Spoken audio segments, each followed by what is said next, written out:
Hi friends, मेरा नाम doctor Divya Sharma है। आज हम मेंस का 2019 मेंस का जो थर्ड पेपर है उसके सेक्शन ए में जो 1.1 टॉपिक है मैटर। लास्ट क्लास में हमने मैटर के बारे में पढ़ा था और उसके स्टेट्स पढ़े थे। आज हम स्टेट्स ऑफ मैटर के कन्वर्जन के बारे में पढ़ेंगे कि स्टेट ऑफ मैटर जब कन्वर्ट होती है तो किस कन्वर्जन को किस नाम से बुलाया जाता है।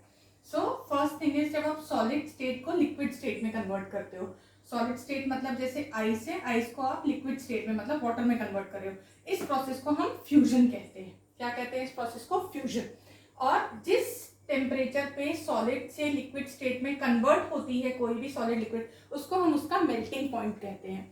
अगर हम नॉर्मल एटमॉस्फेरिक प्रेशर की बात करें तो जो आइस का मेल्टिंग पॉइंट है वो 0 डिग्री सेंटीग्रेड होता है, मतलब 0 डिग्री सेंटीग्रेड पे आइस वाटर में मेल्ट हो जाता है। इस प्रोसेस को हम फ्यूजन कहते हैं। देन जो लिक्विड है, लिक्विड जब गैसियस फॉर्म को अटेन करता है तो उस प्रोसेस को हम वेपोराइजेशन कहते हैं। एनर्जी प्रोवाइड करने पे जब लिक्विड जो है वो वाटर वेपर्स, जैसे हम वाटर की बात करें तो जब हम वाटर को बॉईल करते हैं तो उसमें जब हम एनर्जी प्रोवाइड करते हैं तो उसकी जो काइनेटिक एनर्जी है मॉलिक्यूल्स की वो बढ़ जाती है और उनके जो इंटरमॉलिक्यूलर बॉन्ड्स है वो टूट जाते हैं और वो गैसियस स्टेट को अटेन कर लेता है। उस प्रोसेस को हम वेपोराइजेशन कहते हैं, मतलब सॉलिड का लिक्विड का गैस में कन्वर्ट करना वेपोराइजेशन कहलाता है। नेक्स्ट हम आते हैं कंडेंसेशन। कंडेंसेशन हम किस चीज को कहते हैं? गैसियस स्टेट ऑफ मैटर का सॉलिड स्टेट ऑफ मैटर में बन जाना। जैसे कि हमने गैसियस स्टेट, सपोज कि वाटर वेपर था, उसको लिक्विड और फिर आइस में कन्वर्ट किया तो ये हमारा सॉलिड स्टेट में कन्वर्ट हो गया, इसको भी हम कंडेंसेशन कहते हैं। फिर हम आते हैं इसका उल्टा, जब कोई भी सॉलिड स्टेट का मैटर गैसियस स्टेट में आ जाता है उसको हम सब्लिमेशन कहते हैं। सब्लिमेशन का एक बहुत अच्छा एग्जांपल होता है कपूर का जलाना। जब हम कपूर को जलाते हैं तो डायरेक्टली सॉलिड स्टेट से गैसियस स्टेट में बन जाता है, कपूर लिक्विड स्टेट में नहीं आता। इस प्रोसेस को हम सब्लिमेशन कहते हैं। जब कोई गैस लिक्विड स्टेट में कन्वर्ट होती है तो उसको हम कंडेंसेशन कहते हैं। जैसे जब हम पतीले में पानी उबालते हैं और उसके ऊपर एक ढक्कन ढक देते हैं तो जो वाटर वेपर है वो गैसियस स्टेट में रहता है, लेकिन जैसे ही वो ढक्कन से टकराता है उसकी एनर्जी रिड्यूस हो जाती है और वो लिक्विड स्टेट में पानी की बूंदें आ जाती है ढक्कन के ऊपर। इस प्रोसेस को हम कंडेंसेशन कहते हैं। और जब लिक्विड स्टेट किसी सॉलिड में आती है तो उसको उस कन्वर्जन को हम सॉलिडिफिकेशन कहते हैं। ये 3 मार्कर्स के लिए बहुत इंपॉर्टेंट है, ये एज इट इज पूछा जाता है। What is fusion, what is solidification. So solid का लिक्विड में conversion is called as fusion. जिस टेम्परेचर, अगर नॉर्मल एटमॉस्फेरिक प्रेशर है तो जिस टेम्परेचर पे सॉलिड लिक्विड में कन्वर्ट होगा उसको हम उसका मेल्टिंग पॉइंट कहेंगे। ओके, वो हमारा मेल्टिंग पॉइंट कहलाता है। लिक्विड का गैसियस स्टेट में कन्वर्ट होना is called vaporisation. Normal atmospheric pressure पे जिस टेम्परेचर पे लिक्विड गैस में कन्वर्ट हो जाता है ये उसका बॉइलिंग पॉइंट कहलाता है। ठीक है, ये उसका बॉइलिंग पॉइंट कहलाता है। नॉर्मल प्रेशर पे वाटर का boiling point is 100 degree centigrade. Okay, फिर गैस का सॉलिड में कन्वर्ट होना इज कंडेंसेशन। देन लिक्विड का सॉलिड में कन्वर्ट होना इज सॉलिडिफिकेशन, मतलब बर्फ का जमना फॉर एग्जाम्पल। गैस का लिक्विड में कन्वर्ट होना इज कंडेंसेशन, जो वेपर्स हैं उनका ढक्कन पे जम जाना इज कंडेंसेशन। और सॉलिड का गैस में डायरेक्टली कन्वर्ट होना लिक्विड स्टेट बनाए बिना इज कॉल्ड एज सब्लिमेशन।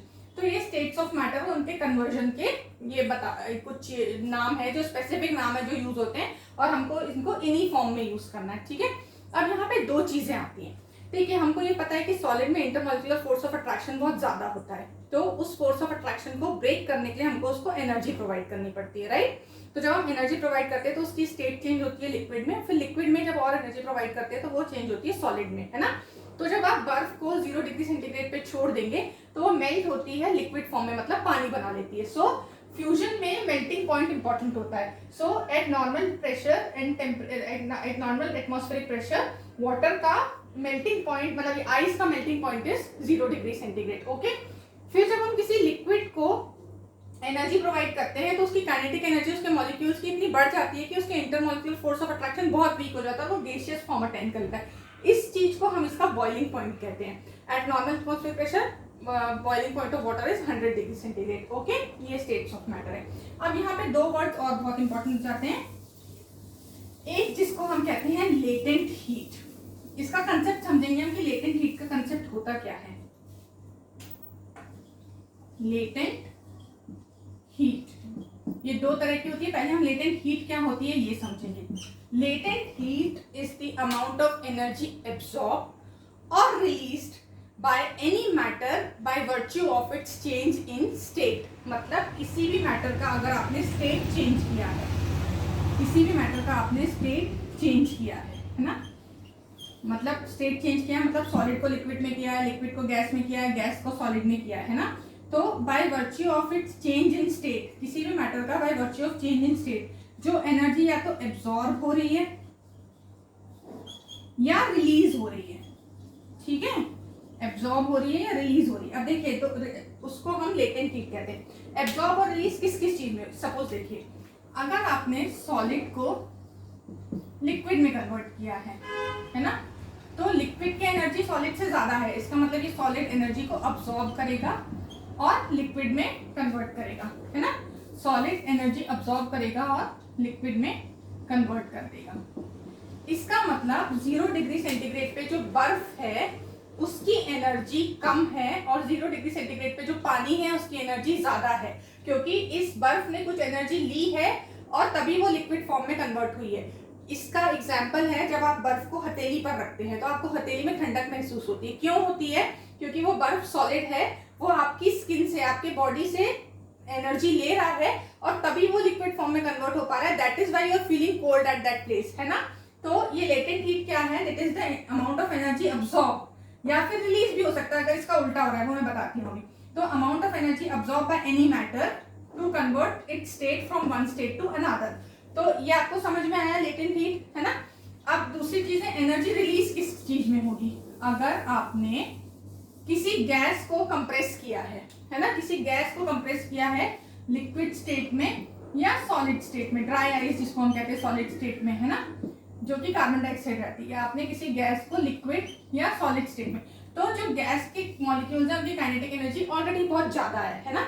जब आप उसको लिक्विड स्टेट में कन्वर्ट करेंगे तो ये कुछ एनर्जी रिलीज करेगा, है ना। वो एनर्जी रिलीज, जैसे जब वाटर वेपर्स बनते हैं उबलते पानी में और ढक्कन पे वो लिक्विड स्टेट में पानी जमता है तो जो आपका ढक्कन है वो बहुत ज्यादा गर्म हो जाता है। क्यों?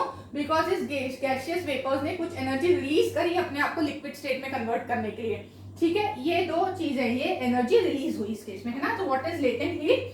It is the amount of energy absorb या release by any matter by virtue of its change in state. इसको हम कहते हैं लेटेंट हीट। अब ये लेटेंट हीट दो तरह की होती है, latent heat of fusion and latent heat of vaporisation. क्या होती है? Latent heat of fusion, fusion हम पढ़ चुके हैं। फ्यूजन का मतलब क्या होता है? सॉलिड का लिक्विड में कन्वर्ट होना है, फ्यूजन। और एक होता है latent heat of vaporisation. Latent heat of vaporisation भी हमको पता है, लिक्विड का गैस में कन्वर्ट होना है, कॉल्ड एज वेपोराइजेशन, है ना। So what is the definition of latent heat of fusion? What is latent heat of vaporisation? 1 kg पानी मतलब या 1 kg of any matter, 1 kg of water को जब आपको सॉलिड से लिक्विड में कन्वर्ट करने के लिए जो एनर्जी लगेगी that is called as latent heat of fusion. Same 1 kg of matter को जब आपको लिक्विड से गैसियस स्टेट में कन्वर्ट करने के लिए जो एनर्जी लगेगी that is called as latent heat of vaporisation. Okay, so 1 kg matter को जब आप कन्वर्ट करेंगे तो ये, 1 kg लिक्विड को जब आप कन्वर्ट करेंगे तो वेपोराइजेशन कहलाएगा, ठीक है। अब हम इसमें बात करते हैं, अगर लेटेंट हीट ऑफ फ्यूजन की बात करें तो वाटर, और ये नॉर्मल एटमॉस्फेरिक प्रेशर है। नॉर्मल एटमॉस्फेरिक प्रेशर में जब आपको 1 kg मैटर कन्वर्ट करने के लिए चाहिए तो ये दो टाइप्स होते हैं लेटेंट हीट के, एक लेटेंट हीट ऑफ फ्यूजन, एक latent heat of vaporisation. Okay, so आज के लेक्चर में हमने क्या क्या पढ़ा? आज के लेक्चर में हमने पढ़ा स्टेट्स ऑफ मैटर जब चेंज होती है एक दूसरे के, तो उनको क्या कहते हैं। जब सॉलिड लिक्विड में कन्वर्ट होता है तो उसको फ्यूजन कहते हैं। जिस टेम्परेचर पे कन्वर्ट होता है उसको मेल्टिंग पॉइंट कहते हैं। ओके, फिर जब लिक्विड गैस में कन्वर्ट होता है तो उसको हम कहते हैं वेपोराइजेशन।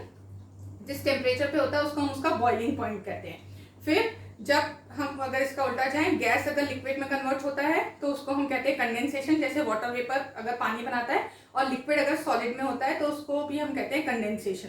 और अगर डायरेक्टली जो सॉलिड है वो गैस में कन्वर्ट हो जाता है तो उसको हम कहते हैं सब्लिमेशन। ये चीजें, ओके।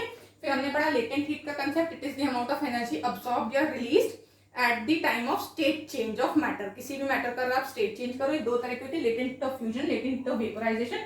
1 किलोग्राम मैटर को अगर सॉलिड से लिक्विड में कन्वर्ट किया है तो वो लेटेंट हीट ऑफ फ्यूजन कहलाएगी, और 1 किलोग्राम मैटर को अगर लिक्विड से गैस में कन्वर्ट किया है तो ये लेटेंट हीट ऑफ वेपोराइजेशन कहलाएगा। आज के टॉपिक में इतना ही। Thank you so much.